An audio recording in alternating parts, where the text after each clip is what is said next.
Hello everyone, welcome back to my channel. तो आज की वीडियो में हम क्लास 8th का चैप्टर 14 फैक्टराइजेशन इसके बारे में जानेंगे। तो चलो स्टार्ट करते हैं।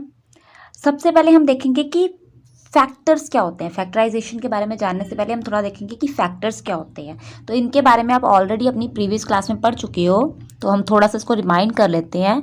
फैक्टर्स हम किसको बोलते हैं? फैक्टर हम उन नंबर्स को बोलते हैं जो किसी नंबर को कंप्लीटली डिवाइड कर दे, वो उस नंबर का क्या बन जाता है? फैक्टर बन जाता है। या फिर आप ये भी बोल सकते हो कोई नंबर जिन नंबर्स का मल्टीपल होता है, तो वो जिन नंबर्स का मल्टीपल है वो नंबर उसके क्या होंगे? फैक्टर होंगे। जैसे एग्जाम्पल के लिए 12 जो है, 12 किस किस का मल्टीपल बनता है? 1 into 12, 4 into 3, 2 into 6 and vice versa. इनको 12 इंटू 1 भी लिख सकते हैं, 3 इंटू 4 भी लिख सकते हैं एंड 6 इंटू 2 भी लिख सकते हैं। ठीक है, तो 12 जो है वो इन नंबर्स का क्या है? मल्टीपल है। तो दैट मीन ये जो नंबर है 1, 12, 4, 3, 2 एंड 6, ये नंबर सब क्या है? ये 12 के फैक्टर्स हैं। इनको हम 12 का क्या बोलेंगे? फैक्टर्स बोलेंगे। क्यों? क्योंकि अगर इन नंबर से हम 12 को डिवाइड करेंगे तो ये नंबर 12 को कंप्लीटली डिवाइड कर देंगे। आपका रिमाइंडर क्या आएगा? 0 आएगा। दैट मीन ये नंबर्स 12 के क्या हैं? फैक्टर हैं। क्लियर हुआ? एक और एग्जाम्पल, जैसे हम 8 ले लें।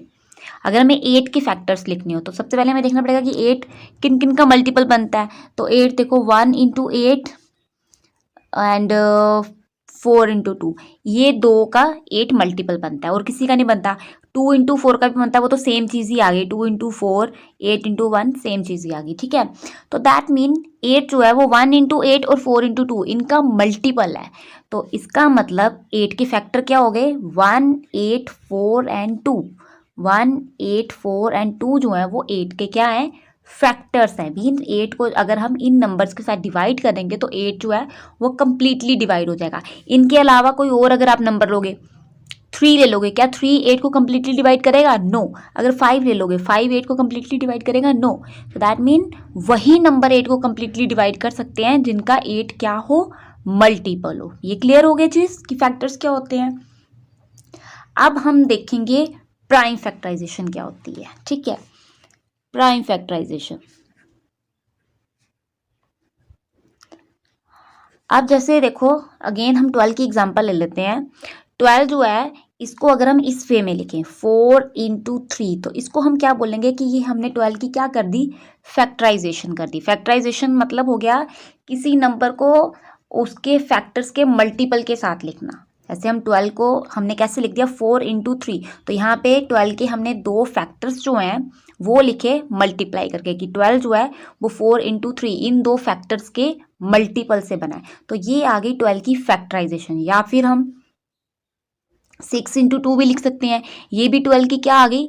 फैक्टराइजेशन आ गई। इसको हम क्या बोलेंगे कि जब हम किसी नंबर को आगे उसके फैक्टर्स में डिवाइड करते हैं, उसके फैक्टर्स में 12 जो है उसको हमने डिवाइड कर दिया किसमें? 4 इंटू 3, कि इन दो नंबर्स को मल्टीप्लाई करके 12 बनता है। या फिर 6 इंटू 2, इन दो नंबर्स को मल्टीप्लाई करके 12 बनता है। तो ये इसकी क्या आ गई? फैक्टराइजेशन आ गई। क्या आ गई? फैक्टराइजेशन आ गई। अब फैक्टराइजेशन समझ के क्या होता है। अब प्राइम फैक्टराइजेशन क्या होता है?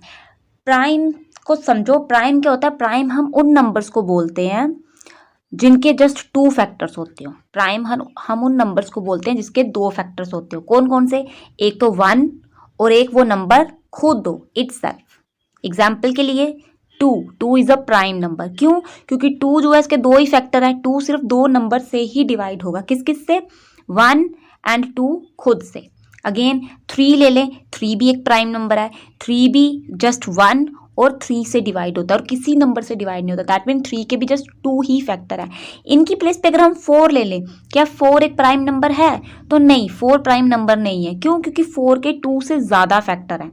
कैसे? 4 जो है वो 1 से भी डिवाइड होगा, 4 2 से भी डिवाइड होगा और 4 इटसेल्फ अपने नंबर से भी डिवाइड होगा। दैट मीन यहाँ पे 4 के 2 से ज़्यादा फैक्टर आ गए। तो जिस नंबर के 2 से ज़्यादा फैक्टर होते हैं उनको हम प्राइम नंबर नहीं बोलते, और जिन नंबर्स के 2 से कम फैक्टर, 2 फैक्टर हों, जो एक 1 से डिवाइड होता हो और एक खुद से डिवाइड होता हो, उसको हम प्राइम नंबर बोलते हैं। ठीक है, तो प्राइम फैक्टराइजेशन मीन हमें उस नंबर को उसके फैक्टर्स के मल्टीपल से तो बनाना है, लेकिन उसमें सारे नंबर क्या होने चाहिए, प्राइम होने चाहिए। अब इस केस में फैक्टराइजेशन तो हो गई यहाँ पे, बट ये प्राइम फैक्टराइजेशन है। प्राइम फैक्टराइजेशन करने के लिए क्या करना पड़ेगा, हमें सारे नंबर प्राइम चाहिए होंगे, तो इसको प्राइम फैक्टराइजेशन अगर करना है, 3 तो प्राइम नंबर है, इसको एज इट इज अगेन लिख लो।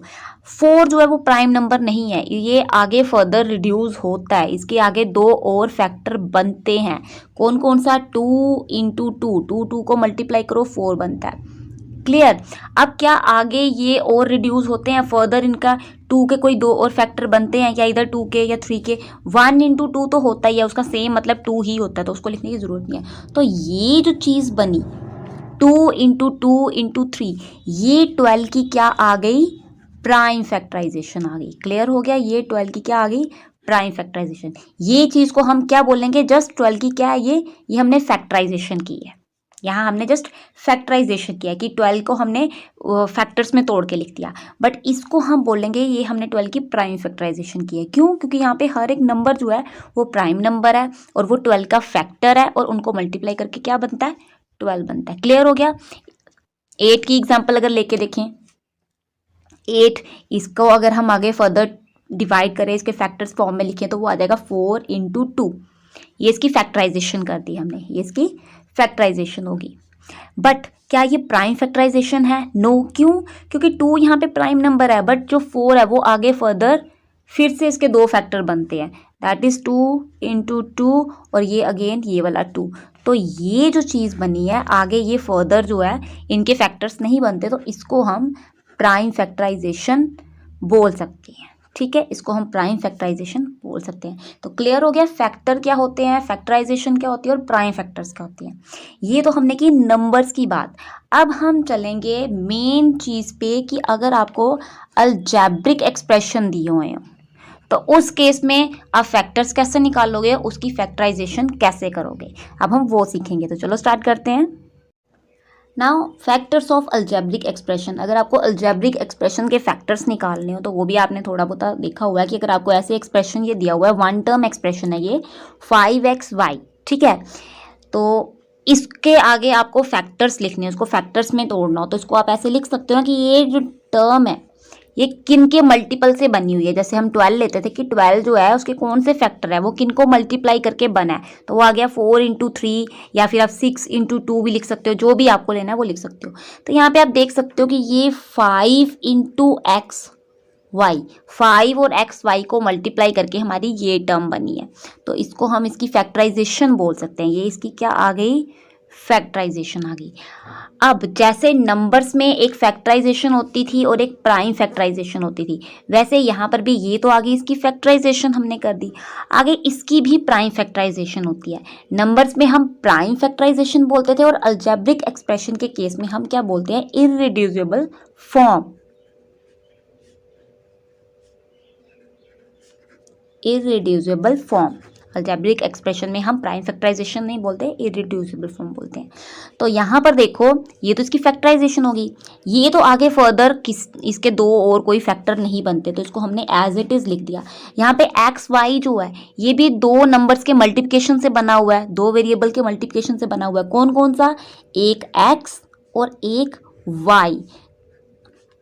यहाँ पर आगे इनको हम फर्दर रिड्यूस नहीं कर सकते, तो ये जो होगी ये इस एक्सप्रेशन की क्या होगी, इररिड्यूसिबल फॉर्म होगी। क्या होगी, इररिड्यूसिबल फॉर्म होगी। और इसका मतलब ये है कि ये इसके क्या आ गए, फैक्टर्स आ गए, इररिड्यूसिबल फैक्टर्स आ गए। क्लियर। और यहाँ पे ये जो 5 और एक्स वाई हैं, ये इसके क्या आ गए, फैक्टर्स आ गए। जैसे यहाँ पे 4 और 3 जो हैं वो इसके फैक्टर्स हैं, वैसे ही 5 और एक्स वाई जो हैं वो इसके फैक्टर्स हैं, क्योंकि इनको मल्टीप्लाई करके हमें ये टर्म मिल रही है, और ये तीनों भी इसके क्या हैं, फैक्टर्स हैं, बट इनको हम इररिड्यूसिबल फैक्टर्स बोल सकते हैं। क्यों, क्योंकि ये आगे फर्दर रिड्यूस नहीं होते। जैसे 12 के केस में 2 इंटू 2 इंटू 3, इनको हम प्राइम फैक्टर्स बोलते थे, क्योंकि ये फर्दर आगे रिड्यूस नहीं होते थे। क्लियर हुआ ये चीज़। तो यहाँ पे आपको समझ आ गई कि इनकी फैक्टराइजेशन कैसे होती है अलजेब्रिक एक्सप्रेशन में, और इररिड्यूसिबल फॉर्म किसको बोलते हैं, ये क्लियर हुआ। अब ये तो आई सिंगल टर्म की बात। अगर आपको सिंगल टर्म ऐसी एक और दी हुई हो, जैसे ये दिया हुआ हो 3x इंटू एक्स प्लस 2, यहाँ पर भी ये सिंगल टर्म एक्सप्रेशन है, एक ही टर्म है, तो इसको वही अगेन इसके फैक्टर्स अगर आपको फाइंड आउट करने हो तो एक आ गया 3, एक 3x लिख लो और एक लिख लो x+2, ये आ गया। आगे ये टर्म जो है ये फर्दर रिड्यूस होती है क्योंकि ये भी दो फैक्टर्स को मल्टीप्लाई करके बनी है। कौन कौन सा, 3 और x, इन दोनों को मल्टीप्लाई करके ये टर्म बनी हुई है। ये एक ही सिंगल टर्म है, ये आपस में किसी और टर्म को मल्टीप्लाई करके नहीं बनी हुई है, तो इसको हम एज इट इज x+2 लिख देंगे। इसको हम फर्दर x और +2 डिफरेंट डिफरेंट नहीं लिख सकते कि x अलग फैक्टर है, 2 अलग फैक्टर है। फैक्टर्स हमेशा आपस में मल्टीप्लाई होते हैं, इनके बीच प्लस का साइन है तो उसको हम सेपरेट नहीं कर सकते, इसको हम एक साथ ही लिखेंगे x+2। तो दैट मीन ये जो आया 3 इंटू x+2, ये आ गई इसकी इरिड्यूसिबल फॉर्म, और इसको हम फैक्टर्स बोल सकते हैं कि 3x जो है वो इसका फैक्टर है, x+2 जो है इसका फैक्टर है, 3 भी इसका फैक्टर है, x भी इसका फैक्टर है और x+2 भी इसका फैक्टर है। ये क्लियर हो गया कि फैक्टराइजेशन कैसे करते हैं एक्सप्रेशंस की और उसके फैक्टर कैसे फाइंड आउट करते हैं। अब ये तो 1 टर्म की बात आ गई। इनकी प्लेस पे अगर आपको 2 टर्म दी हुई हो, जैसे आपको एग्जाम्पल दिया हुआ हो 2x+4, यहाँ पे एक्सप्रेशन में देखो 2 टर्म्स है आपके पास, एक तो 2x है, एक 4 है, ठीक है। आपको इनको फर्दर डिफरेंट मतलब अलग अलग सेपरेट इनकी आपको इनकी सेपरेट अगर फैक्टर्स निकालने हो या फैक्टराइजेशन करनी हो वो आप कर सकते हो। कैसे, जैसे देखो 2x के अगर आपको फैक्टराइजेशन करनी हो तो इसका आ जाएगा 2 इंटू एक्स, और 4 की सेपरेट करनी हो तो वो आ जाएगा 2 इंटू 2, हो गई फैक्टराइजेशन, ठीक है। बट यहाँ पर हमें ये पूरी एक टर्म दी हुई है 2x+4, इसकी फैक्टराइजेशन करनी है और हमें देखना है कि इसके कौन कौन से फैक्टर हैं जिनसे ये टर्म पूरी डिवाइड हो जाएगी। यहाँ पे तो क्लियर हो गया ना कि सिंगल सिंगल टर्म का कैसे निकाल सकते हो। तो इस केस में जो हम मेथड यूज करते हैं वो होता है मेथड ऑफ कॉमन फैक्टर। ये हमारा फर्स्ट इसका आ गया मेथड ऑफ कॉमन फैक्टर। जब आपको इस तरह की कोई टर्म दी हुई हो तो आप ये वाला मेथड यूज करके उसको फैक्टराइजेशन कर सकते हो, ठीक है, उसके फैक्टर्स निकाल सकते हो। तो इस केस में आप क्या करोगे, सबसे पहले इसके फैक्टर्स लिखोगे, ठीक है, 2x के। तो 2x के फैक्टर्स क्या हो जाएंगे, 2x आ जाएगा 2 इंटू एक्स, क्लियर। और 4 के फैक्टर क्या हो जाएंगे, वो आ जाएगा 2 इंटू 2, क्लियर, लिख लिया।